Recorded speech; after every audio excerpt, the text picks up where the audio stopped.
Anda masih bersama kami di Breaking News Kompas TV, Saudara, dan pagi ini kami sudah tersambung melalui sambungan Zoom bersama mantan Wakil Ketua KPK Saud Situmorang yang saat ini ada di Surabaya, Jawa Timur, tapi menyempatkan waktu sebentar untuk berbincang dengan Kompas TV. Bang Saud, selamat pagi.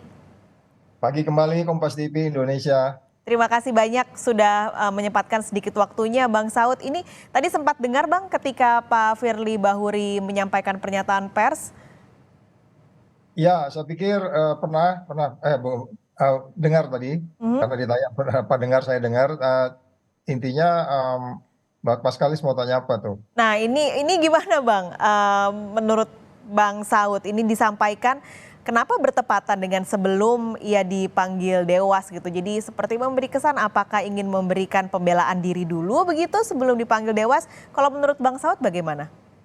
Ya, sebenarnya setiap orang berhak membela dirinya ya, bahkan orang lain juga boleh membela dirinya atau membantah atau memberi keterangan apapun dikaitkan dengan sangkaan atau tuduhan yang diberikan kepada seseorang. Itu biasa lah.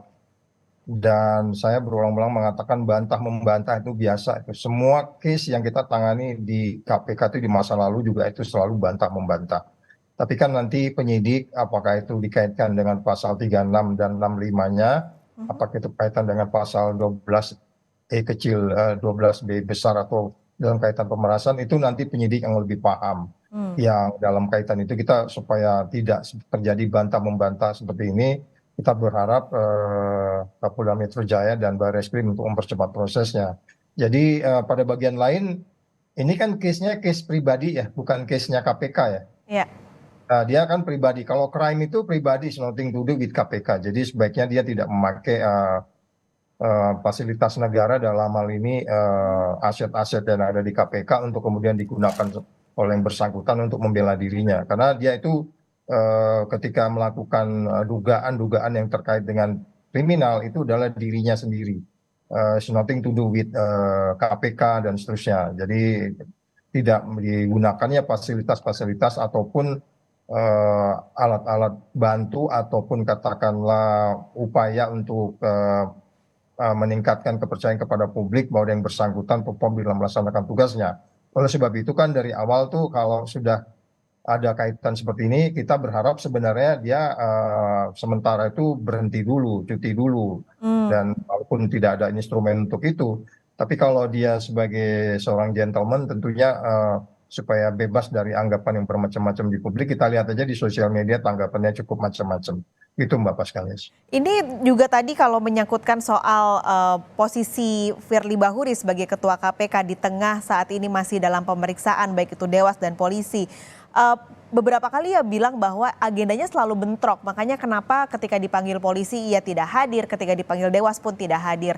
Dari pengalaman Bang Saud ketika di KPK, Bang, memang komunikasinya tidak terjadi dengan apa? Kenapa bisa sampai bentrok ketika polisi akhirnya menyampaikan surat? Apakah memang tidak diinformasikan dari KPK bahwa yang bersangkutan tidak bisa? Atau sebenarnya pola komunikasinya seperti apa, Bang? Katakan aja lah kalau ada time constraint ya bahwa surat itu diberikan mendadak maupun begitu, suratnya diberikan siang ini dipanggil Hmm. besok. Saya pikir juga nggak seperti itu, nggak gitu-gitu amat juga. Hmm. Itu sudah beberapa hari biasanya juga kan. Jadi nggak ada alasan sebenarnya kalau soal time constraint. Hmm. Tetapi kalau dalam kaitan formil, materialnya, terus kaitan juga dengan posisi yang bersangkutan di KPK, dan kalau kita bicara bahwa di mana-mana peristiwa, itu sudah mainstream ya, bahwa yang namanya perkara korupsi itu yang persoalan yang harus didahulukan. Lepas ada kegiatan di Aceh, ada kegiatan di mana-mana gitu. Apalagi ini menyangkut marwah bukan aja yang bersangkutan, bukan saja KPK, tapi marwah pemberantasan korupsi di Indonesia. Jadi dia harus paham itu harus memprioritaskan dengan menyampingkan yang lain. Apalagi tadi kan disebutkan bahwa dia tidak melakukan hal itu. Jadi itu Ya. makin cepat dia klarifikasi makin cepat. Jadi jangan Hmm. mendelay-delay sebenarnya. Sehingga kan akhirnya kan delaying itu kan menggambarkan banyak hal. Ya artinya mungkin ya betul dia harus mempelajari kalau kita tidak terkait langsung dengan persoalan yang kita alami, artinya kita tidak ada niat di situ. Saya pikir tinggal cepat saja menjawab dan lebih lebih simpel sehingga kemudian lagi-lagi marwah KPK dan saya ulangi marwah Indonesia bisa terselamatkan. Hmm. Jadi alasan-alasan untuk menunda pemanggilan, itu sebenarnya kan jadi memperpanjang penderitaan yang bersangkutan secara psikologi sebenarnya. Termasuk Dewas ini sebenarnya ya, sudah 3 kali dari tanggal 27 Oktober, 8 November juga tidak bisa, hingga akhirnya 20 November hari ini. Kira-kira apa sih Bang Saud yang akan didalami oleh Dewas dengan pemanggilan Firly ini? Ya, tadi sudah terlihat ya bahwa Dewas sendiri dia tidak bisa menunjukkan bahwa dia sebuah institusi atau unit organisasi yang bisa melakukan upaya-upaya katakanlah pencegahan ataupun upaya-upaya penegakan kode etik sesuai dengan Perdewas 01, 02, 03 yang mereka bentuk. Yang maksud saya itu berulang-ulang mengatakan ini agak berbeda dengan pengawas internal pada periode lalu, itu levelnya deputi. Itu deputi, levelnya deputi, dan biasa dilaksanakan oleh subdirektoratnya, bahkan nanti diturun lagi ke bawah, itu yang memeriksa pimpinan itu ya staf biasa, ya kan? Ya, tapi kenapa bisa powerful, bisa memeriksa orang kapan saja, membentuk katakanlah komisi etik dan seterusnya. Jadi lagi-lagi inilah persoalan nilai yang sudah berubah dengan undang-undang KPK yang baru itu, nilai itu berubah sehingga kemudian apa yang kita sebut sebagai menghargai etika, dan kemudian kita harus bebas dari konflik of interest, dan kemudian kita harus transparan di dalam case yang kita tangani, apalagi menyangkut kita sendiri, itu harus lebih yang utama sebenarnya untuk dijelaskan ke publik. Jadi kalau Mbak Paskalis tanya mengenai seperti apa Dewas, saya khawatir kali ini sama dengan ketika saya kemarin sebagai apa katakanlah seorang prinsipal mengadu soal yang ada kaitan dengan ESDM itu. Saya katakan bahwa tolonglah kasih sekali ini seriuslah. Oh, kita selama ini juga serius. Nanti kalau saya bilang lagi, tolonglah kali ini seriuslah, pasti jawabannya akan sama. Dan saya tidak berharap kemudian tindakan dilakukan yang sama gitu. Karena ini sudah sangat transparan dan sudah masuk ke proses penyidikan dan sudah berkali-kali. Kemudian kalau itu dilakukan yang sama, saya udah nggak ngerti lagi deh. Jadi hanya formalitas begitu Bang? Ya, karena memang dari 6 case yang sudah berlalu, ya, termasuk case yang sudah menyangkut pimpinan yang lain, kesannya bukan saja sekedar formalitas, saya mengatakan mereka useless ya. Mereka posisinya itu menegakkan etik yang mereka buat sendiri, value yang mereka buat sendiri, yang disebut sebagai integrity, sinergi, profesionalisme, kepemimpinan, dan keadilan. Itu kan value yang dipegang oleh mereka untuk mensensor orang-orang KPK. Value itu saya pikir coba ditanya publik deh, apakah ini berintegritas, apakah ini ada sinergi, ya kan, baik itu dengan Polri katakan atau dengan Dewasnya sendiri, ya kan, apakah itu profesionalisme pemimpinan kayak begitu gitu, apakah itu adil gitu. Jadi sangat-sangat gampang, apalagi kalau kita jabarkan integritas itu apa, itu kan ada poin-poinnya. Sangat gampang untuk menyaring atau mensensor yang bersangkutan bahwa ada kode etik yang dilanggar, untuk kemudian tinggal memutuskan sanksi sedang, ringan, atau berat. Kalau berat tadi diminta mengundurkan diri, seingat saya itu pasalnya itu. Pada bagian lain, kita juga kan paham betul bahwa ini keadaannya semakin sulit karena memang larinya kan kemana-mana ini. Ada nuansa politik dan lain, dan sangat naik kalau kita bilang nggak mencoba adanya kekuatan-kekuatan politik atau yang bersangkutan coba menarik-narik kekuatan politik untuk kemudian terjun menyelesaikan persoalan ini sehingga menjadi lebih crowded. Oleh sebab itu kita berharap juga Dewas kalau panggil hari ini mereka nggak perlu nunggu-nunggu besok tuh memutuskannya, tinggal klarifikasi benar seperti ini enggak, mereka punya bukti ada, benar seperti enggak, mereka punya bukti bahwa dia melakukan ini, udah hari ini putuskan aja, nggak usah lagi tunda-tunda gitu, sehingga kemudian sekali lagi baik itu Barreskrim maupun di Polda Metro Jaya mereka lebih confidence juga, sehingga tuh menghargai yang disebut sebagai ya kolegialitas di sesama penegak hukum, bahwa mereka bukan atas dasar benci, bukan atas dasar tidak suka, karena Dewasnya sendiri sudah menemukan ada suatu peristiwa pidana walaupun kelihatan mereka sangat lambat. Saya mengatakan kalau pertama kali melihat foto yang ada di media saja dengan asumsi itu tidak ada Photoshop, yang bersangkutan dalam hal ini Dewas 5 harus memanggil. Ini benar enggak? Kalau benar kamu kena pasal 65, nggak boleh bertemu dengan orang pihak berperkara. Pasal 36 dan 65 itu pidananya 5 tahun. Jadi sekali lagi kita berharap hari ini pemanggilan jangan menunggu lama-lama karena kalaupun benar dari Polda Metro Jaya meminta bahwa ada yang disebut sebagai supervisi, supervisi dimaksudkan itu bukan mengubah putusan. Supervisi itu menghargai kolegialitas sesama penegak hukum. Itu biasa, kita juga dulu waktu OTT terhadap penegak hukum mereka datang, ya kalau bisa bla bla bla bla bla bla bla bla bla, walaupun itu sebenarnya tidak boleh karena itu bertemu dengan pihak berperkara juga sebenarnya. Tapi yang mau kita lihat adalah kita berharap Dewas kali ini please bekerjalah dengan benar. Anda sudah jelas kok alat ukurnya ada. Masa ragu untuk menjabarkan apa yang disebut sinergi, apa yang disebut integritas, apa yang disebut profesionalisme, apa yang disebut kepemimpinan, apa yang disebut keadilan, adil seperti ini, ya kan? Jadi sekali lagi itu mungkin Bapak Skalis. Artinya Bang Saud, ini Dewas harusnya punya kekuasaan gitu untuk hari ini memutuskan oke, Firly Bahuri harus mundur dulu dari jabatannya untuk pemeriksaan lebih lanjut baik itu di Dewas maupun di polisi. Bisa ya berarti Bang? Oh iya, karena kan ini kecuali kalau mereka selama ini nggak bekerja ya, kan seharusnya sudah mulai collection information, lakukan cross checking, kirim staff, koordinasi dengan pihak Polda Metro Jaya, Baris Krim dan seterusnya. Kemudian koordinasi juga dengan tim. Saya pikir dengan dia manggil ajudan saja kemarin itu Dewas sudah bisa jawab kok. Nggak perlu manggil banyak-banyak tuh. Anda untuk memutuskan sesuatu itu nggak juga mesti mengumpulkan informasi sedunia ini untuk menunjukkan bahwa ada COVID di dunia ini kan. Kan begitu, bahwa ada satu penyakit yang sedang menular gitu kan.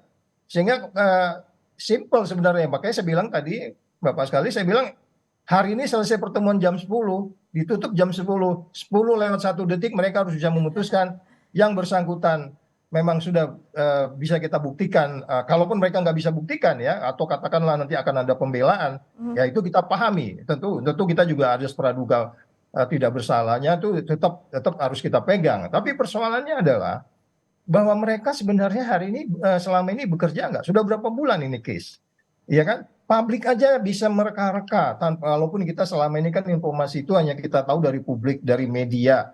Mereka kan harus lebih banyak informasinya. Kita aja yang menggunakan akal sehat kita, argumentasi kita, nalar kita aja sudah sangat syarat. Karena nggak boleh, Pak Skalis kamu nggak boleh ketemu, kalau kamu ketua KPK kamu boleh ketemu dengan orang yang ada perkara yang sedang ditangani, itu pidana Mbak.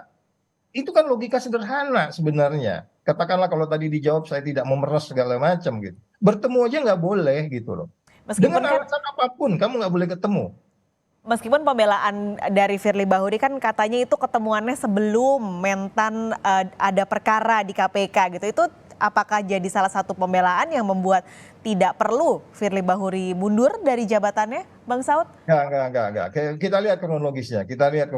Penyelidikan pengaduan masyarakatnya kapan? Kemarin saya juga kan di Polda Metro Jaya itu kan ditanya dalam kaitan pasal 36 dan 65-nya.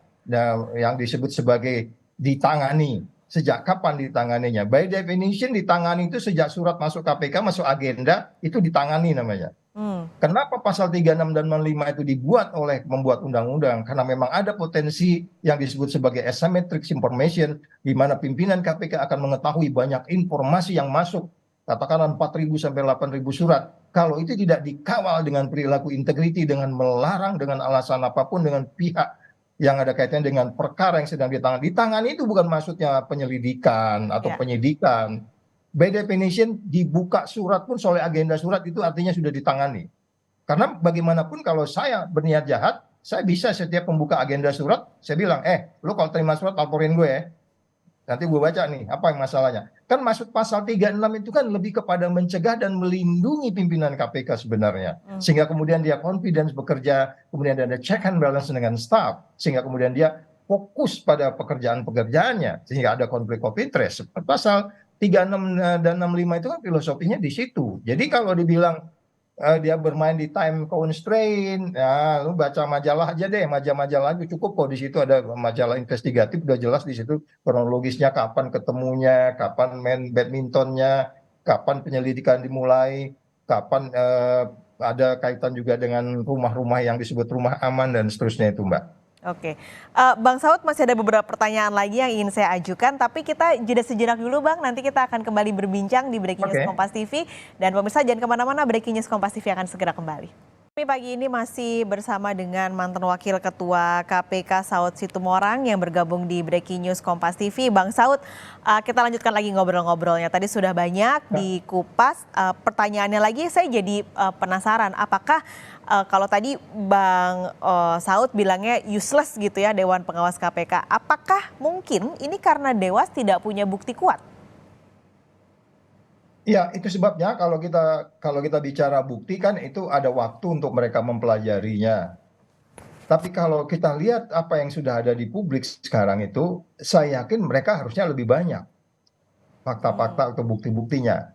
Karena mereka punya otoritas, mereka juga digaji untuk itu, ya, dia harusnya lebih banyak daripada kita yang hanya mengetahui sepotong-sepotong yang diberitakan oleh Kompas, diberitakan oleh media lain, ya kan? Kita kan sepotong-sepotong. Tapi itu yang saya bilang di bagian depan, sebagai orang yang memiliki nalar logika dan argumentasi, kita saya pikir cukup cukup apa ya, bisa memastikan bahwa ada sesuatu yang menurut kita itu sudah tiba saatnya untuk dilakukan penegakan kode etik kepada yang bersangkutan. Oke.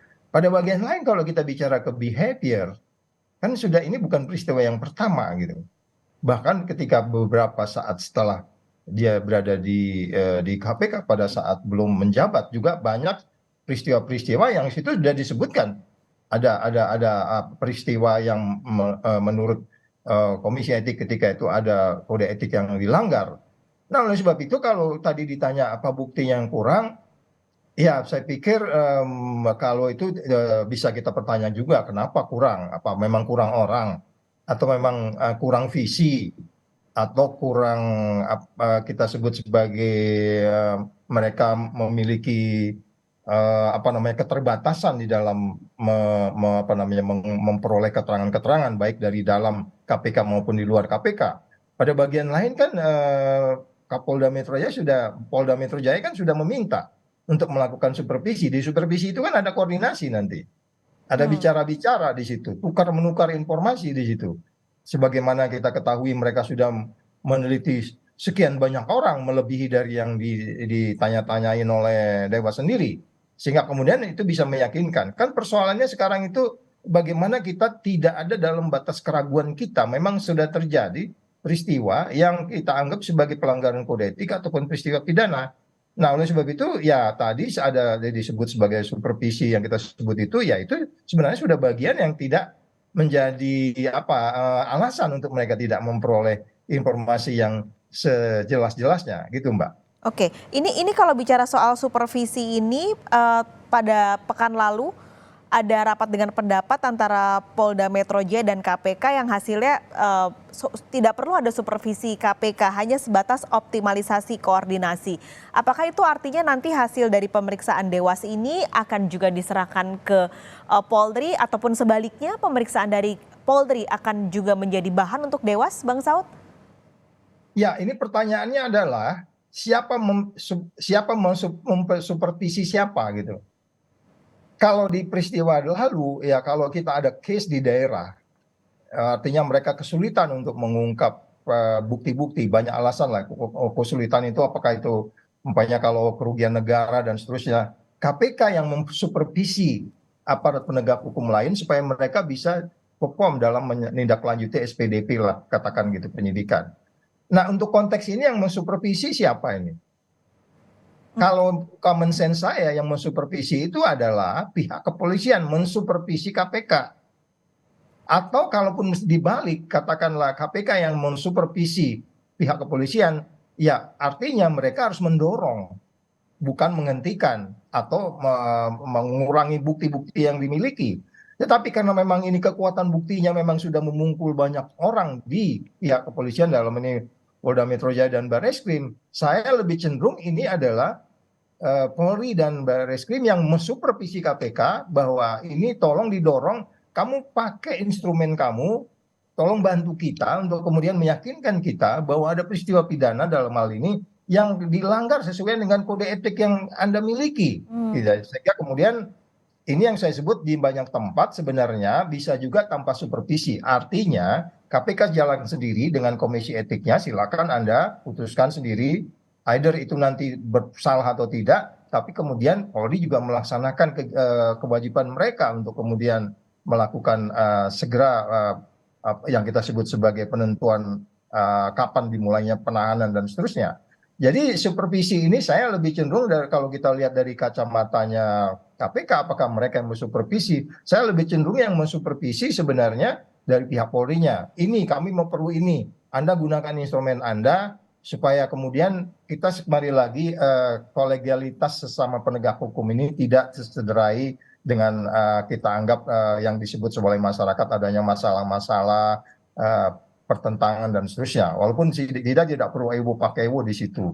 Jadi sekali lagi supervisi itu jelas itu adalah untuk memperlancar sampai kemudian mereka bisa mengatakan tidak cukup bukti, ya silakan saja gitu. Tapi kita sudah pada keyakinan kita, batas keyakinan kita, beyond reasonable doubt kita bahwa memang peristiwa pidana itu ada gitu, Mbak. Oke, berarti kan sebenarnya tadi rekan kami di KPK sempat mention bahwa Dewas KPK memunculkan opsi mungkin saja nanti akan ada konfrontir antara mantan Menteri Pertanian dan juga Firly Bahuri ketika ada hal-hal yang tidak sama dan tidak sesuai. Berarti sebenarnya tidak perlu ya Bang Saud?